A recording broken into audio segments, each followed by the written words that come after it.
welcome to Spirit Forest. I was actually planning on filming this outside, but it is crazy windy and we're gonna get a snowstorm here soon. So I decided to bring it inside and we can enjoy the nice warmth in front of the fire. I don't know how long ago it was, but I did mention that, I have a lot of skills, outdoor skills, and the only skill that I don't have is hunting, and I'd like to be able to learn that skill. Well, this was the week where I get to learn a little bit more about hunting and what it's like to hunt, and I thought that it'd be kind of cool to share it with you. I will give you a little disclaimer. There is nothing graphic at all on this video. I do realize that hunting is a controversial topic, so if it's something that you don't like, feel free to click off the video, but just wanted to kind of let you know that ahead of time, as it was a skill that I wanted to learn, to add it on my tool belt of things that I know, and that's what I was learning this week. I'm trying to think of some of the questions that you might ask me, and I can answer them in this video. I'm also going to show you some little clips of me and Scott, my boyfriend Scott, hunting. He was my teacher in this. This is a skill that he brings that I don't have. I'm very thankful that he can show me some things as well. So why do I want to hunt? Why do I want to learn this skill? I think it actually goes back to being a little girl. Actually, my family came from hunters. My grandpa was a hunter. He was a big hunter. He always went on those hunting guiding trips, all over the world. He'd come back and he'd show a bunch of pictures, and then he would take my dad hunting as well, and my dad would show pictures. And of course, that's about the time the Bambi came out on Disney, and I was like, oh my God, Dad, you know what I mean? But he would actually bring home some of the antlers and stuff, and I remember them sitting in the side yard. And then when we started getting a little bit older, if you don't know, I have an older sister and I have a younger brother, and you've never met my younger brother. But when we started getting a little bit older, they were talking to my younger brother about teaching him how to hunt, but they never talked to me about it. Like, I want to go, I want to learn. And I remember my grandpa saying, well, that's not for girls. Girls don't do that. And of course, that's a little bit more old school, and I understand that. And it was always something that I felt, either it comes to like fishing and hunting and all that kind of stuff and camping. It was always something that my brother would get attention for, and I wouldn't. So there was always a part of me that wanted to learn that, and I felt that my brother had those opportunities where I didn't have those opportunities to learn. And, I grew up and went off to college and all that. And, I've always wanted to learn to hunt. I've always wanted to have that extra skill in case I needed it. I mean, I have no idea. Let's say I get stuck out somewhere, and the way that I am, a lot of times I'm in the middle of nowhere, and you might need to find food, I probably wouldn't have a rifle with me or something, but maybe a squirrel or a bunny, or I'm sorry if that offends you guys, but I'm just saying there's some skills that I'd want to have. And in fact, I did go to a survival training class, and they said, is there a certain skill you'd like to learn during this? And I told them hunting. If not hunting, if they were not able to do that because the survival class wasn't about hunting, I said just learning how to process an animal would be good. And my brother actually took this class with me, and he says, no, I don't want to learn that. We're not going to learn that. And I have to admit, I was really disappointed in that, because that was just something I wanted to learn. So I didn't get to learn that, and that was in my 30s when I went through survival school. And then through my 40s, I remember talking to one of my girlfriends, and she had an uncle that hunted, and I met him at a wedding, and I said to him, I was like, hey, I'd really like to learn to hunt, and I heard that you hunt. And he says, yes.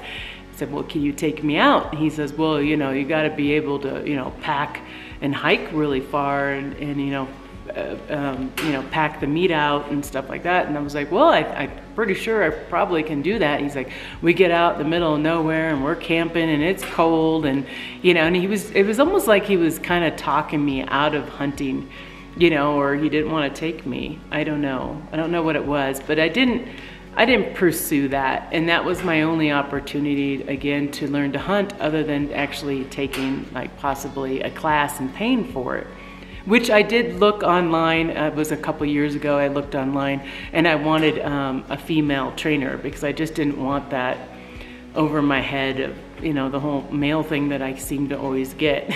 You know, regarding that's not a female thing, this is all male, you know, and I was wanting a female to train me on how to hunt at that point. Well, then I met Scott.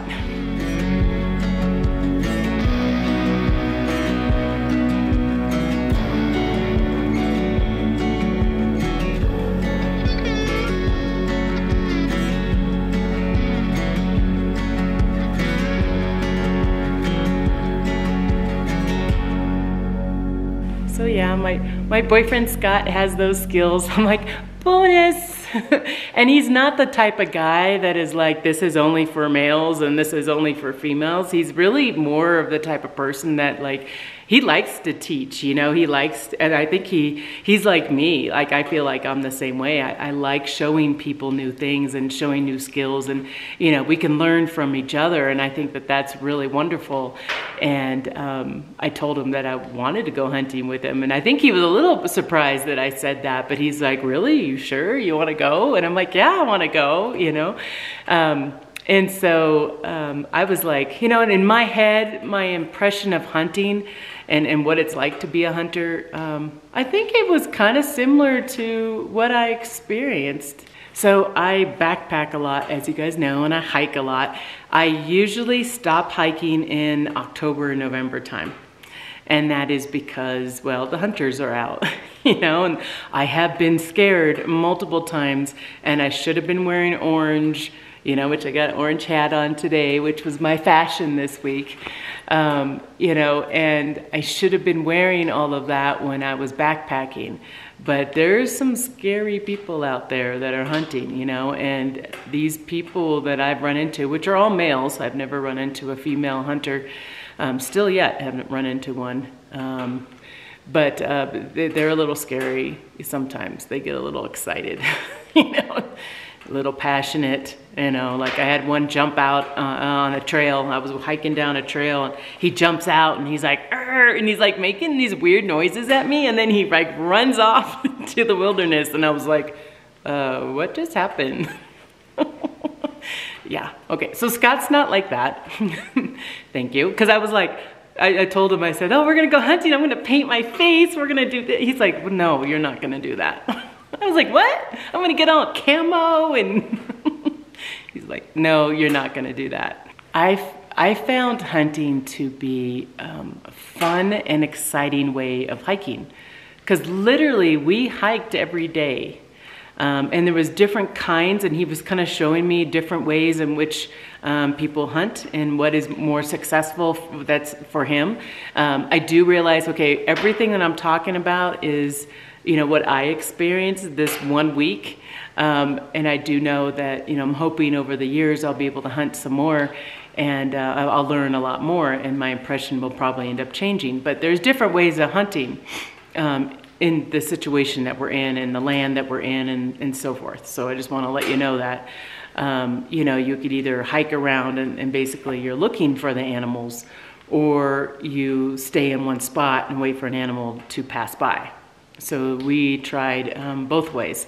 And of course, the one I like the most is hiking around, because I can see all these like really pretty mountain sides and the snow, and it was so beautiful out. And you know, we went out in the morning and we went out in the afternoon, like late afternoon. In the middle of the day, you know, we rested. It didn't end up hunting or doing anything during the middle of the day. Something surprised me a little bit about hunting. I think that you know, just being a backpacker and hiker and somebody who's really about like safety and survival and all of that, I noticed that the hunters aren't that way.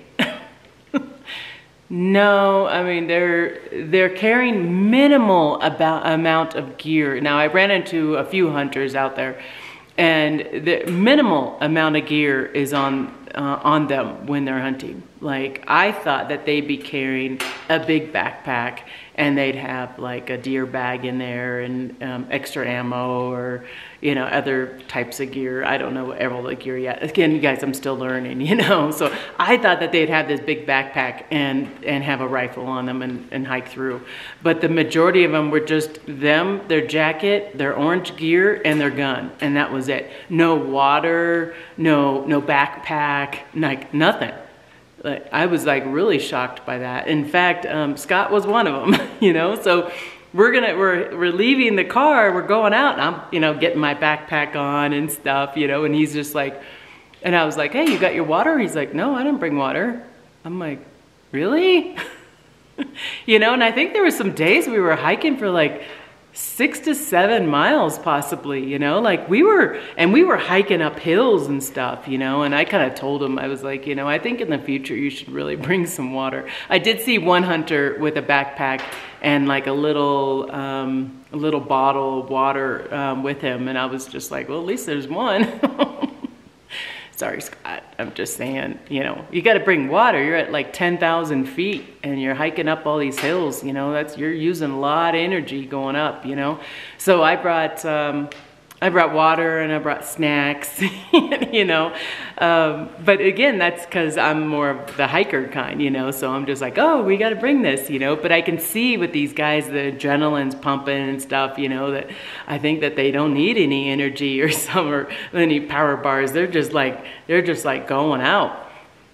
I know, that surprised me.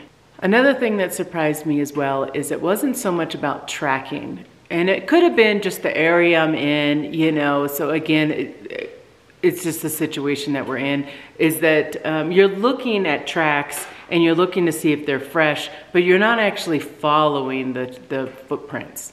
So back to my survival class, we actually tracked bear, and I was following the footprints through the forest, and we would do that for like 2 or 3 days. We'd be following bear prints until we get to where their nest was at. This was more like, oh, okay, I can see that there's a footprint. We can see that there's deer or elk in the area.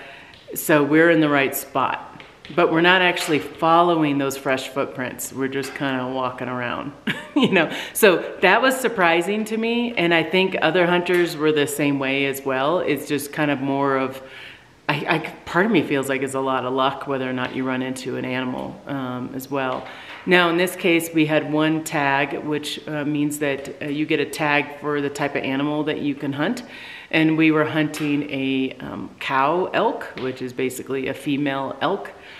And so we're looking for elk prints, but we're looking for elk prints. And Scott was telling me too that the females have I can't really, I didn't even take a picture of that. I'm sorry, I should have. But the female elks have like the 2 little, you know how like the deer. I'm like, you know what that print looks like? Maybe I'll put it here, the female elk, where the males have this little thing on the back. So there's like 2 prints and then this little thing on the back. So we did see a lot of female prints. We didn't see any female elk, if that tells you how this week went so far. But that's okay. That's okay. It's all about learning. Another one of the challenges that we ran into was where to hunt. And, you know, you got a lot of private land and you have public land, which is BLM land you can hunt on. And then you have like a national forest that you can hunt on.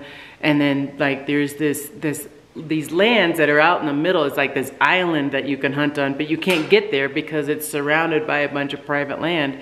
So you have to ask the landowner if you can pass through and get into that land.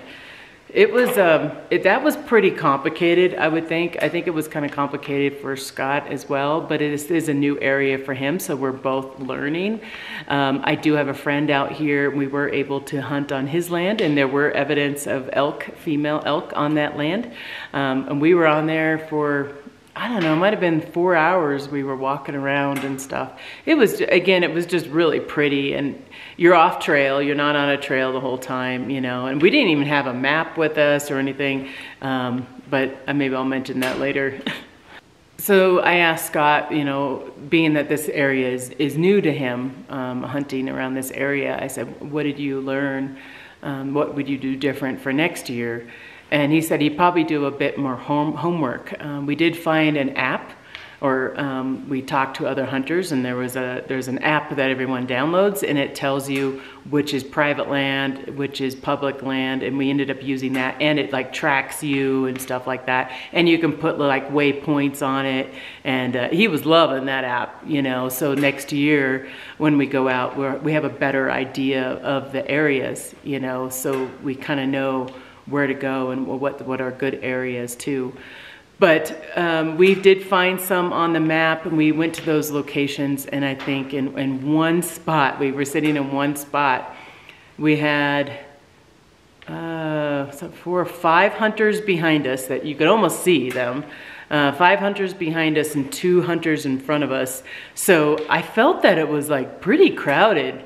You know, like to me, I was like, this is a little scary. You know, you're trusting everybody there, you know, with a gun. You know, make sure you're wearing your orange and make sure that they know how to shoot, you know, because that was a little scary when you got, what is that, like 6 to 8 hunters around you, you know what I mean? Like that was a little scary for me, I think.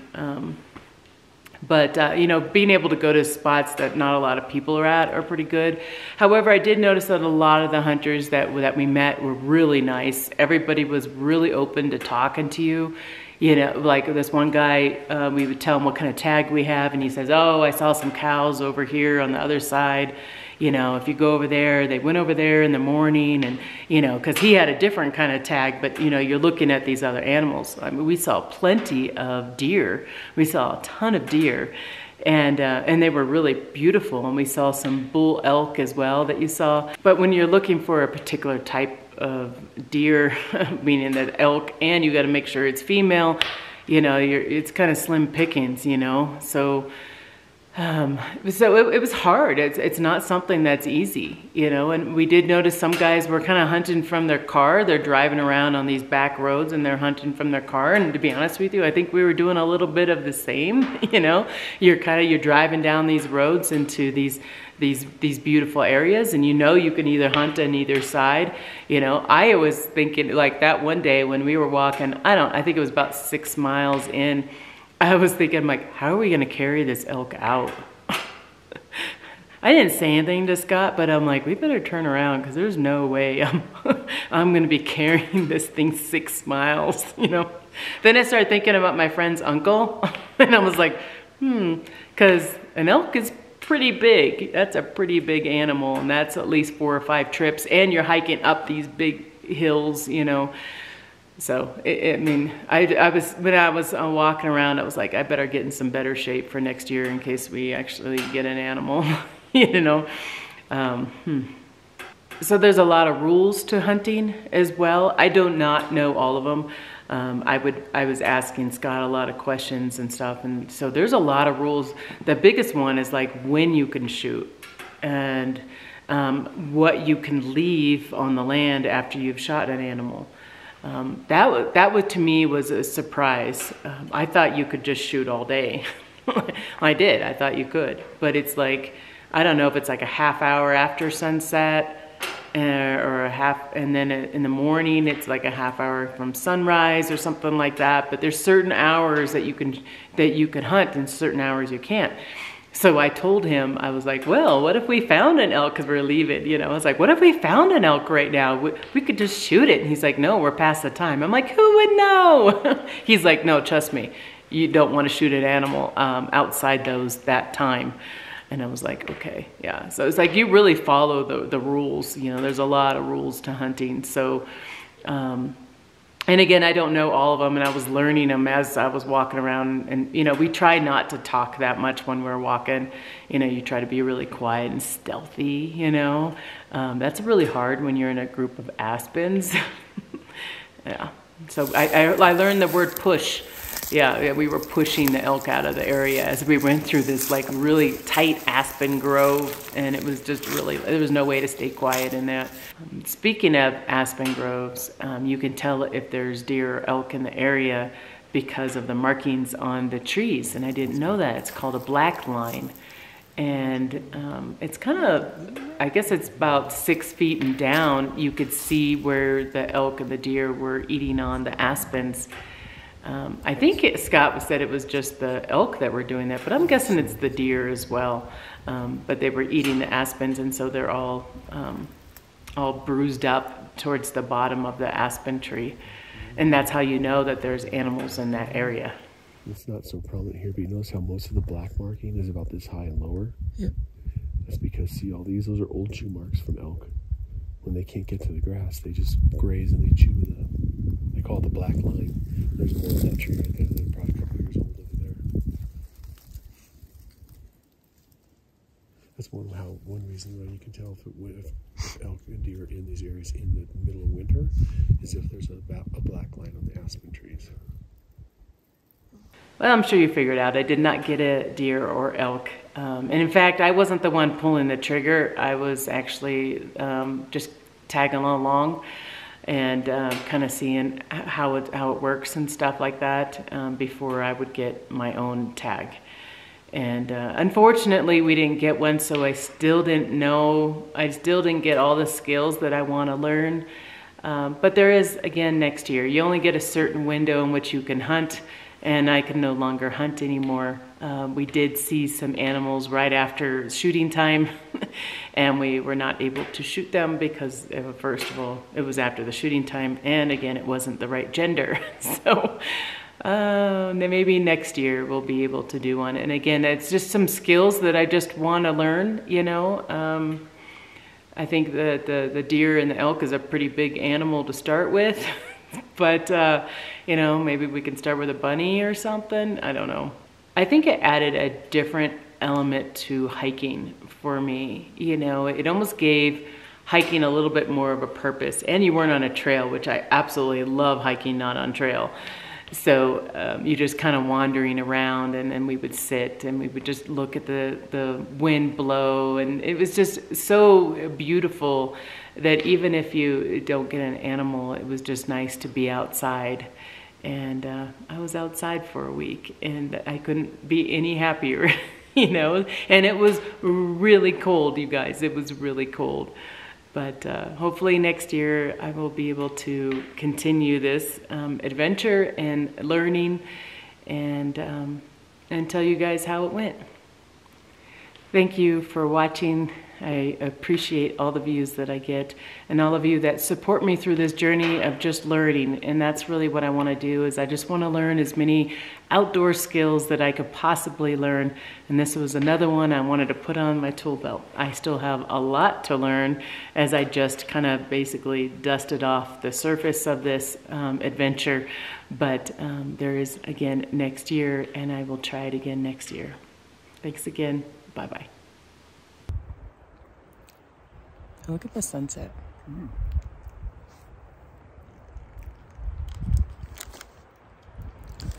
Like now the sun is set. So